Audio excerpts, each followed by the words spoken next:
Welcome students, today's class for class 11 chapter 5 कर रहे हैं हम। एक्सरसाइज 5.2 है। बड़ी ही इंटरेस्टिंग एक्सरसाइज है।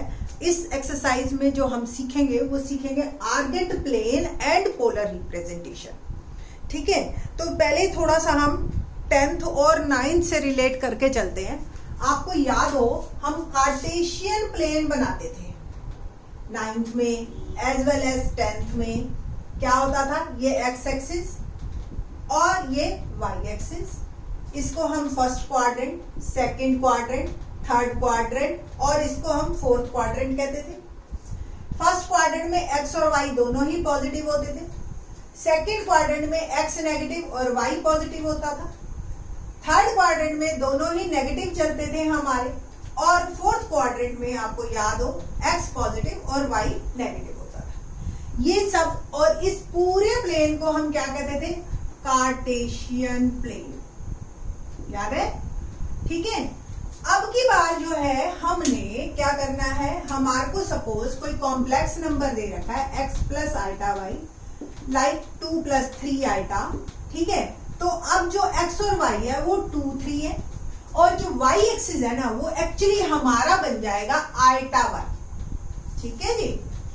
और इस प्लेन का नया नाम बन गया, x एक्सिस रियल है, y एक्सिस इमेजिनरी है आपका, और वो आइटा y बन गया और इस प्लेन का नाम बन गया Argand plane. Clear? Cartesian plane बदल गया आर्गेंट प्लेन में। ठीक है, तो इसको हम आर्गेंट प्लेन कहते हैं। 2 प्लस 3 आइटा, तो x2 y3 इन आर्गेंट प्लेन। ये जो है आपका यहाँ 1 2, ये 1 2 3, ये आपका 2 3 पॉइंट आ गया। ठीक है, ये कॉमन सेंस वाली बात है कि y इमेजिनरी एक्सिस है। सपोज सेम 2 माइनस 3 आइटा होता तो 2 माइनस 3। ठीक है जी, तो 2 पॉजिटिव, y 1 2 3, ये आपका 2 minus 3 in the fourth quadrant. I think so आपको क्लियर हो गया होगा कि क्या कैसे हमने ये करना है। -2 प्लस 3 आइटा, तो -2 और ये +3। ठीक है, ऐसे ही -2 -3 आइटा, तो आपको ये तीनों क्वाड्रेंट में सेम आपको क्लियर हो गया होगा। ठीक है, ये तो है आर्गेंट प्लेन। अब बात करते हैं हम पोलर रिप्रेजेंटेशन की। सपोज एक कॉम्प्लेक्स नंबर है, यही 2 प्लस 3 आइटा, मेरे को इसको इस फॉर्म में लिखना है, r cos theta plus iota sine theta. क्या क्या है ये r और ये थीटा। r है हमारा modulus of complex number, modulus of complex number, and theta is principal argument. क्या है थीटा? आपका प्रिंसिपल आर्ग्यूमेंट्स। ठीक है जी, तो प्रिंसिपल आर्ग्यूमेंट्स में आपके पास आर्ग्यूमेंट्स, या आप इसको एम्पलीट्यूड भी कह सकते हैं, आर्ग्यूमेंट्स, और एक और नया नाम amplitude of z, of complex number of z, ये आपका पूरा है। ठीक है जी, इस तरीके से ये आपके r और थीटा है। ओके, नाउ अब बात जो हम करेंगे वो करेंगे कि किसी भी एक्स वाई को, ये आपका एक्स वाई प्लेन है, एक्स वाई पॉइंट है, और आपको इस फॉर्म में चेंज करना है। यानी कि आपको मॉडुलस निकालना है और एक थीटा निकालना है। ये आपका क्वेश्चन में आएगा। ठीक है, ज्योमेट्रिकली पहले रिप्रेजेंटेशन दिखा देते हैं आपको। जैसे यही 2 प्लस 3 आइटा है और हमसे कहा गया कि इसकी पोलर रिप्रेजेंटेशन कीजिए, तो ज्योमेट्रिकली क्या ये पोलर रिप्रेजेंटेशन है आपको दिखाते हैं। ये जैसे ये 2 3 है, तो ये जो है बेटा जी, ये जो लेंथ है ये कहलाती है मॉडुलस। ओरिजिन से इस पॉइंट की length, that is called modulus of this complex number. Okay, और ये जो एंगल बना रहा है एक्स एक्सिस की पॉजिटिव डायरेक्शन के साथ, ये जो है ये है आपका आर्ग्यूमेंट, या आप इसको एक नया नाम एम्पलीट्यूड भी कह सकते हैं। ठीक है, तो theta should be clear. Theta और मॉडुलस अगर आपको पता है तो आप कहीं भी जा सकते हो इन द वर्ल्ड।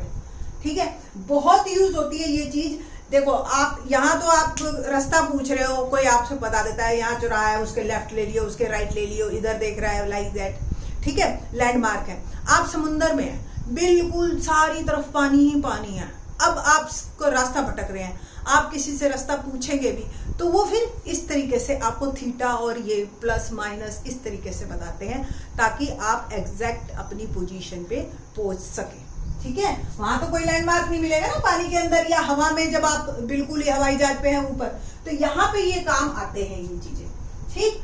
नेक्स्ट अब हम जो बात करेंगे वो मॉडुलस और ये निकालना कैसे, इसी 2 और 3 का, ठीक है। तो 2 + 3 आइटा है तो मॉडुलस इज मॉड जेड और आप आर लिखते हो और फार्मूला वही है x² + y²। अगर x + आइटा y है तो r = √x² + y²। यहाँ इन दिस केस 2 + 2² + 3², ठीक है जी, 4 + 9 √13 इज माई आंसर। अब देखो मॉडुलस सेम रहता है, चाहे 2 - 3 आइटा हो, चाहे -2 - 3 आइटा हो,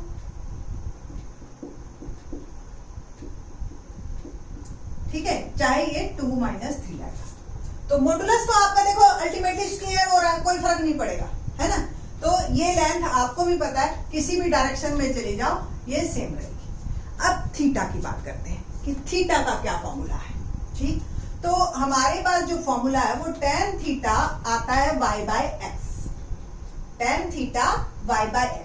Here x is 2 and y is 3, तो 3/2, तो थीटा बन गया मेरा tan इनवर्स 3/2, ठीक। तो इस तरीके से आपको थीटा निकालना है।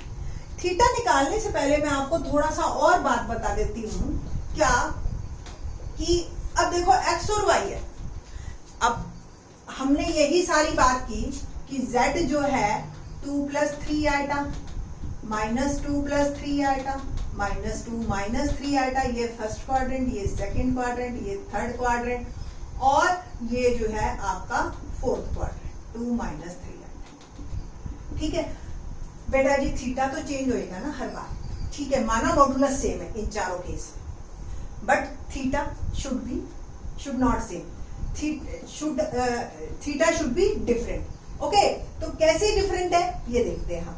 अब देखो ये पहले में आपको भी पता है tan जो है add sugar to coffee, tan जो है पहले और थर्ड क्वाड्रेंट दोनों में पॉजिटिव है, तो इस केस और इस केस में आप tan थीटा जब निकालोगे आप तो अल्टीमेटली ये काट देगा, तो ये पॉजिटिव, बट इसमें थीटा आपने थर्ड क्वाड्रेंट में ही देना है।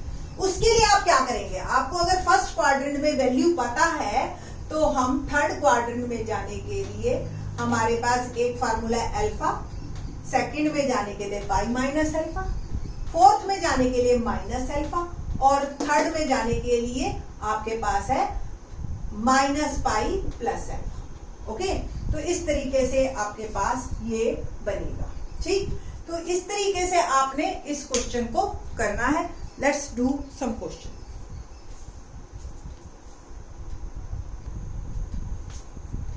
क्वेश्चन नंबर फर्स्ट देखते हैं, एक्सरसाइज 5.2 का। क्या है क्वेश्चन, find the modulus and arguments of each of the complex.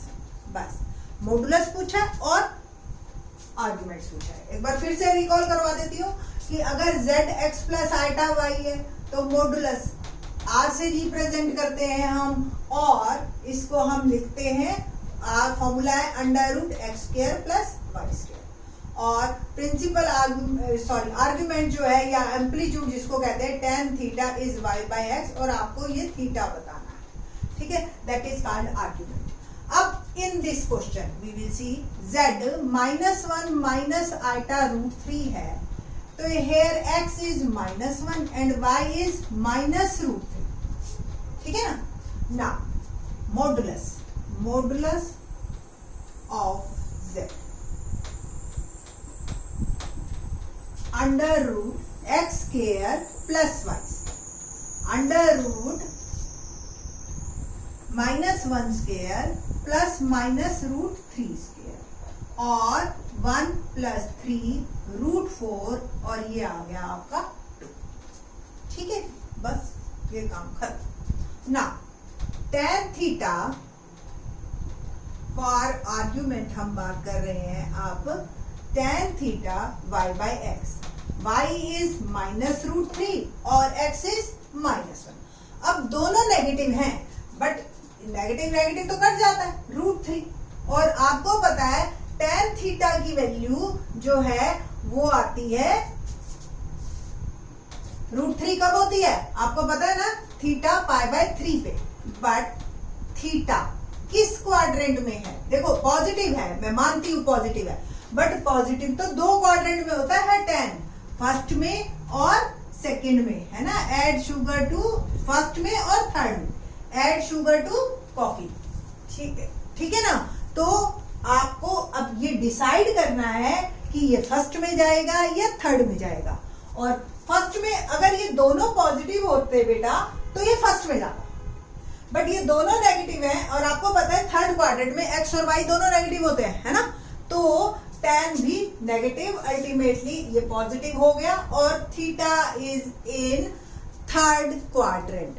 और मैंने जो पहले वाली फॉर्मूला बताया था, क्या बताया था, अगर फर्स्ट क्वाड्रेंट में अल्फा है तो सेकंड में जाने के लिए पाई माइनस अल्फा, फोर्थ में जाने के लिए अगर नीचे की तरफ से निकल लो, और ये अल्फा माइनस पाई, ये है आपके फार्मूले, ठीक। तो हेयर अल्फा इज π/3, ठीक है। तो थीटा क्या बनेगा, then theta is in third quadrant,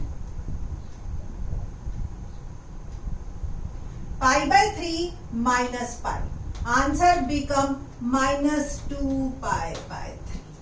तो आपका अल्टीमेटली जो आंसर आया वो मॉडुलस मेरा आया 2 और थीटा आया -2π/3, आर्ग्यूमेंट ऑफ सेट, ठीक है।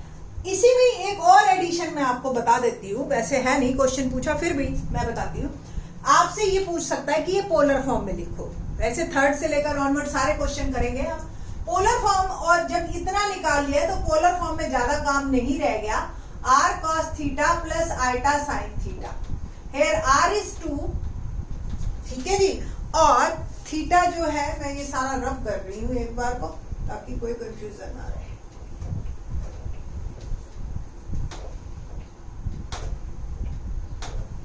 ठीक है जी, तो r is 2 and π/3 cos 2π/3 minus का प्लस आइटा साइन 2π/3 माइनस का, और इसको रिफाइन फॉर्म में आप लिख सकते हो। cos के लिए देखो एंगल में प्लस माइनस एक ही बात है, बट साइन माइनस को बाहर निकाल देता है, ठीक है। तो आपका आंसर ये बनेगा, ये एक्स्ट्रा एडिशन में आपको पीछे ये आंसर नहीं मिलेगा, ये पोलर फॉर्म है, ठीक है। इसको बाद में करेंगे हम, वैसे ही मैंने बताया थोड़ा सा।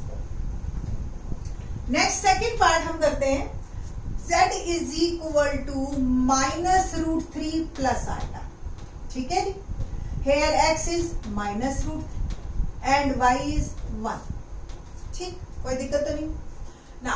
मैंने जान करके फॉर्मूले ऑलरेडी लिखे हुए थे, modulus of z mod z r √x² plus y, here x is -√3 और y is 1, become 3 + 1 become √4 become 2, ठीक है जी। तो मॉडुलस इसका भी 2 ही आया ना।